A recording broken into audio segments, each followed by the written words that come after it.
দেখছেন জানেন? দেখছেন রাধারানীর সর্বরূপ দশা।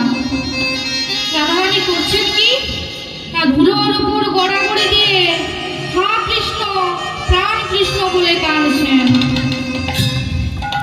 তাই পদকর্তা এই করুণ ভাবটিকে প্রকাশ করার জন্য একটি পদ রচনা করেছেন। পদটি কি?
রাধারানীর এমন দশা।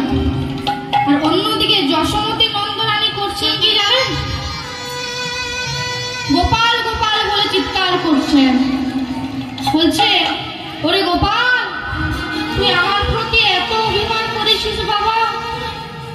আমি জানি তুই ব্রজের ঘরে ঘরে গিয়ে নবনী চুরি করে খেতিস। আর ব্রজ মায়েরা ব্রজ বোনেরা তখন আমায় অভিযোগ করতো। তাই আমি রেগে গিয়ে একদিন তোর দুই হাতে দড়ি বেঁধেও রেখে দিয়েছিলাম। সেই দিন তুই আমাকে বলেছিলি,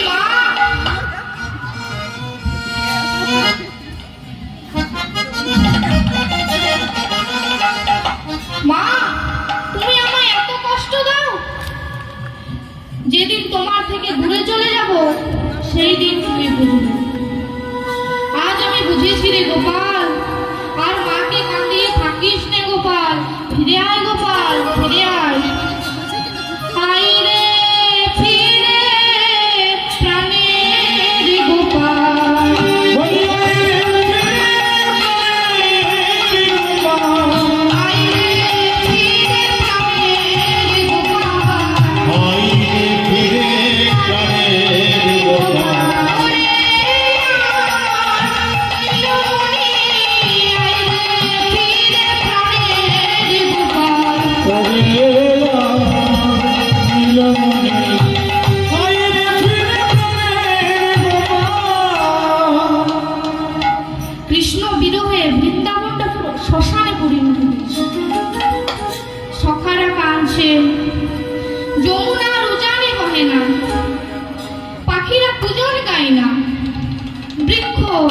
তৃণ, লতা, গুল্ম সবাই কৃষ্ণের বিরহে স্থির হয়ে গেছে।